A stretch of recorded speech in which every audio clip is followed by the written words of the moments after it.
Hello, beautiful people. Welcome to my YouTube channel and welcome to yet another interesting episode. Ah, it is no longer news to some of us that Canada made the pronouncement about a few days ago, stating the changes they have made to the study permit rider in Canada.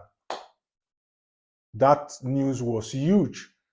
And a lot of you have reached out to me asking me to make a video on it, which is the reason why I am here to tell you what has really happened, break it down to you, and let you know the way forward. It is no longer news that hundreds of thousands of international students have been able to get admission and study in Canada in the past few years. And suddenly, before now, they first came last year. They said the rate of inflation is high, that the initial 10,000 Canadian dollars that was pegged as cost of living expenses in Canada as an international student was no longer enough. They now had to raise that money from 10,000 Canadian dollars to 20,000. As if that wasn't enough.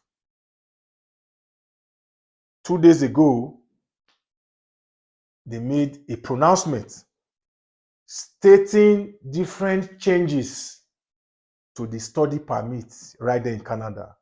And a lot of you have been sending me DMs asking me, Nosa Comedy, please, what they are saying, we don't understand. Can you do a video to break it down for us so that we can understand and also give us a way forward? So that is the reason why I have come here to make this video and proffer solutions, because we can't keep saying Canada did this, Canada did that, without us really proffering solutions. So I will proffer a solution to you in this video. So, and first of all, I would like to really break down this news so that you can understand the solution I will be bringing forward. Because, like you know, my name is Nosa Comedy, the man with the remedy. So I will bring remedy to this issue on this video. And many of my fans from all over the world call me Nosa from the source. That's because I've been able to bring information directly from the source to you undiluted. Like you already know, right here, we don't sugarcoat nothing. We say things the way they are. And for my existing subscribers, thank you very much for your support. I respect you. And if you are just coming across my channel for the very first time, please do well to subscribe and also give this video a big thumbs up so that YouTube can recommend this video to others who might be interested as well. So let's go to this video proper. Now, first of all, let me read this and I will come and break it down to you before I will give you my own advice. And it reads, Canada announces new restrictions on work permits for international students and spouses. Now we go further. The Canadian government has announced a 2-year cap on the number of new study permits issued to international students. So I would like to read, stop, and analyze that paragraph. Then I'll continue so that you can understand it better. Now, when I say announced a 2-year cap, that is what they are trying to tell you is that Canada right now, they have the limit. They now have a number that they are going to give study permits to. So it's not like before. And there is a figure for this. You understand? Before, people were just getting these visas. As long as you meet the criteria, they give you visa. As long as you meet the criteria, you get admission. With the acceptance letter, with other documents, if you apply for visa and you meet the criteria, they give you visa. This has been the case. But now they have a number. And we go further, we break it down, you understand. Now let me go to the next paragraph. Immigration Minister Mark Miller, who disclosed this on Monday, January 22nd, said for 2024, the cap is expected to result in approximately 364,000 approved study permits, a decrease of 35% from 2023. So now what they are telling you here is that it is 364K. You understand? Like they said, the cap is expected to result in approximately 364,000 approved study permits, a decrease of 35% from 2023. That is to say, last year, the study permits that were issued last year were like 400 something thousand. Because if the 360,000 has a 35% decrease, so if you do your plus and minus, you will see that last year was 400 something thousand study permits that they gave. You understand? So now we move further. Now we know the number. They said approximately 364K. Now let me go to the next paragraph. In addition to the cap, the Canadian government will also require international students applying for a permit to provide an attestation letter from a province or territory. Now, you are going to provide an attestation letter from that territory or province. That is one of the requirements to apply for a study permit. But right now, for this attestation letter, it's still in progress. Nobody knows the mode they are going to do it. Whether the school is going to be getting it from the province to the student, or the student is going to be applying for this attestation letter through the school to the province, we don't know yet. There is no clear path to that yet. So they will let us know. You understand? So hope you guys are understanding. So we go to the next paragraph.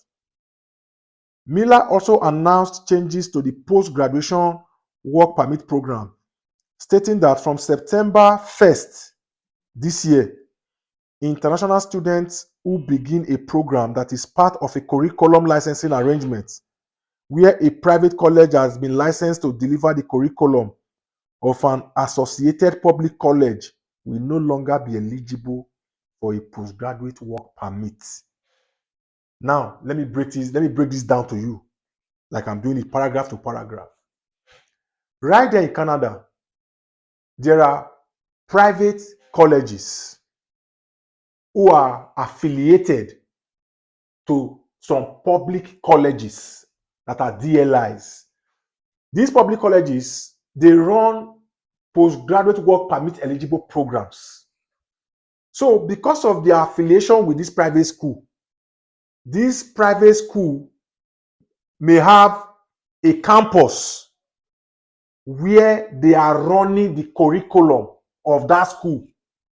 And if you finish from this private school, you are usually eligible to get your postgraduate work permit, because even though it is not that school directly, that school is affiliated and they are running that public school's program that has a PGWP. They are running it in their campus. So once you are schooling there, automatically you are eligible to get postgraduate work permit after you finish from that program. Now they are not telling you, no. If you are with a private school from this moment with that arrangement, that is from September, you are in a school that is running that arrangement with a public school, that's a DLI. If you graduate from that private school, you will not get postgraduate work permit, because they gave their reasons. And I will give you the reasons as we move further. Let me take my time to break it down. I break it down to you. Now, graduates of masters and other short graduate level programs will soon be able to apply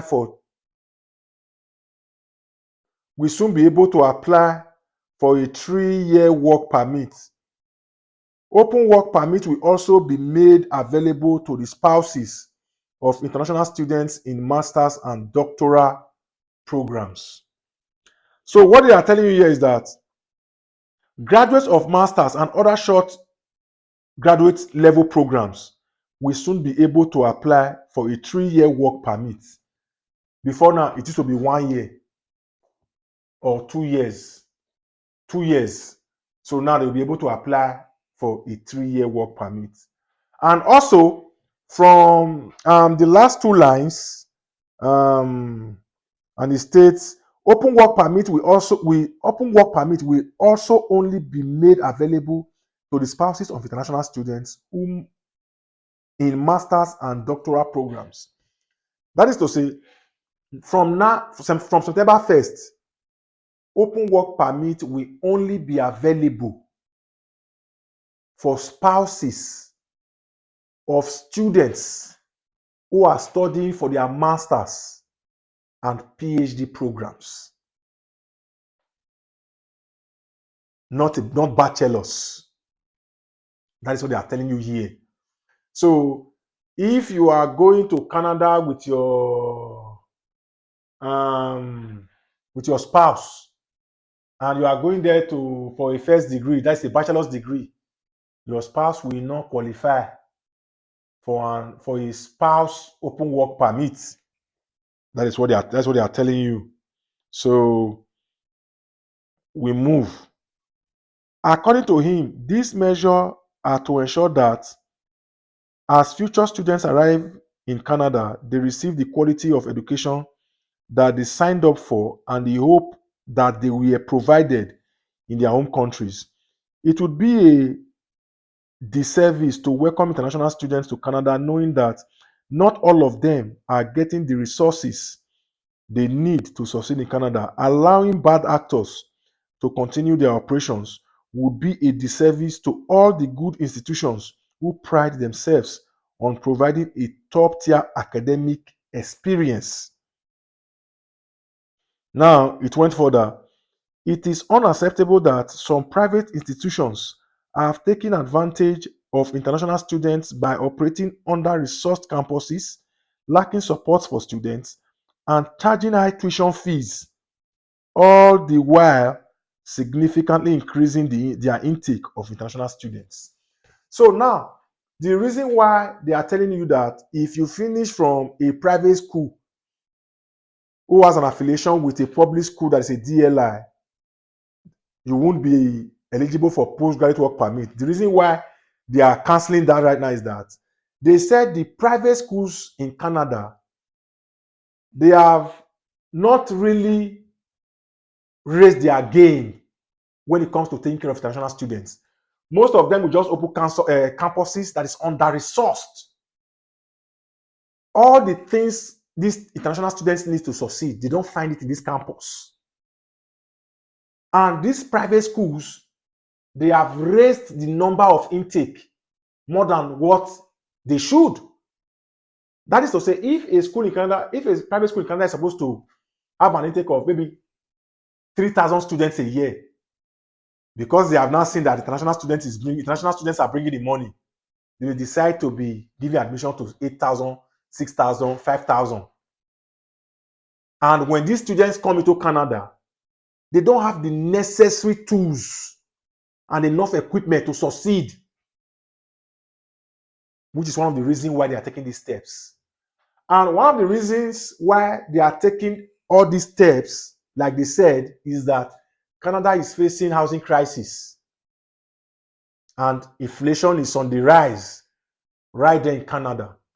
So now you understand this. Now, what is my advice to you? The remedy to all this.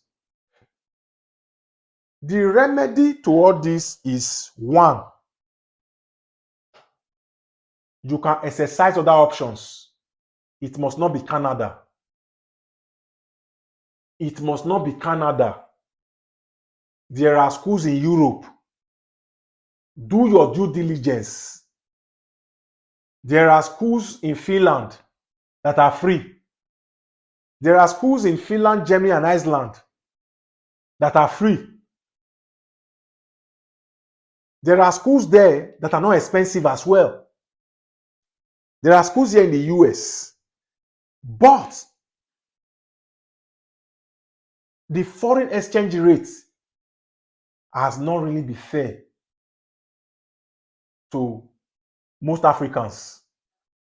Imagine the naira to the dollar now in the open market or black market, as they call it, is about 1,300 to $1. That is, if you are schooling in the US now and the school is charging you $10,000 a year, that is $10,000 a year. That is about 13 million naira.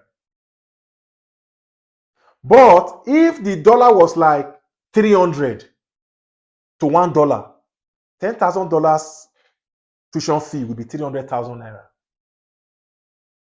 No, will be 3 million. $10,000 will be 3 million if the exchange rate was 300 naira to $1. So my advice to you here, that's advice number 1. Advice number 2. If your spouse cannot still get that spousal open work permit to work, you can still go alone. You can still go alone, which also reduces your burden. I'm just saying, I am not in your pocket. I don't know how much you have. Different strokes for different folks. So you can leave your spouse, you can go, because you will still be entitled to the 20 hours a week to work.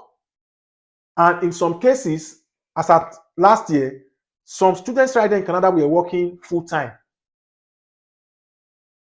depending if they meet the requirements.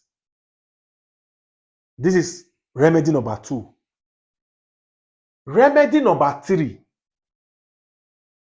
look for cheaper schools. Look for cheaper schools. The reason why I'm talking about these cheaper schools is because of that 20,000 Canadian dollars for cost of living expenses. Initially it was 10,000, now it's not 20,000. It is even more difficult now for some people to even be able to pay these tuition fees, even if they get the admission to the schools. Even if your tuition fee is $2,000 a year, cost of living expenses is $20,000. That will not change. $20,635 to be precise. So even if the school decide to give you, say, don't pay tuition, your cost of living expenses is still 20,000 Canadian dollars, 20,635 Canadian dollars. You will still have to find that money. This is where we are. So what I will tell you, first of all, if the cost of living is now 20,635 Canadian dollars, so I will advise you, start searching for cheaper schools. And like I said, if you want to get this admission on time to increase your chances, 1, consider provinces. Good. Let me quickly say this.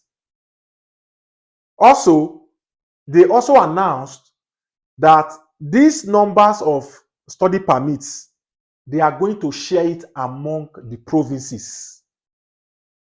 So if it's 360,000 they want to give this year, they will share that 360,000 slots among the provinces. We don't know yet how the provinces are going to share it. The province might decide they want to give slots to universities in their provinces. We don't know. So what you will do is that stay glued to this channel. If all these provinces, they decide on how they want to share the slot, we will let you know. The areas where people are not usually going to for studies, I will bring it to you here so that you guys will apply for admission in those areas. Because usually when you are in areas that are more competitive, like Ontario, you might apply for visa. You might apply for admission, you may not get it. So now it is very, very important to be concentrating on those areas that people don't usually go. There are some places that are really cold. People don't want to go there. If I get your shoe, that is the place me I will be going to, because people are living there. They are still alive. Me, I will live there. I will not die. I will be alive. So these are the areas you should be concentrating on. And stay glued to this channel. I will bring all this update to you. There's going to be light at the end of the tunnel. Trust me. Don't give up your dreams. Don't give up your hope. I was once there. As somebody who was in Nigeria some years ago, eventually came to the US. People didn't think I would make it to the US. Before I came here, I didn't even see the US 3 years before I came here for the first time. It just happened. God did it for me, and it happened. So you will only lose if you give up on your dreams. Don't give up. But this year, I will advise you. Your time on social media, put it into good use. Don't be spending your data on watching things that will not help you. Because when most of you find educative videos, you'll be saying it's too long. No, take your time. Watching one educative video a day is better than watching videos that will not help your life for hours. If you can take time to watch, even if it's 4 videos a day, maybe these 4 videos will take you like 2 hours. Trust me, your data is worth it. You have to watch things that support your goal. This is what I did before I came to the US. It worked for me. So I'm just telling you. So guys, please give this video a big thumbs up, and in the comment section, tell me what you want me to make a video on next, and surely I will deliver. Please don't forget to give this video a big thumbs up. And I want to really appreciate every one of you for sharing my videos, liking my videos. God will bless you. Till I see you in my next video, don't let anybody tell you can't do it. If Nusa can do it, you self, you can do it if you believe in yourself.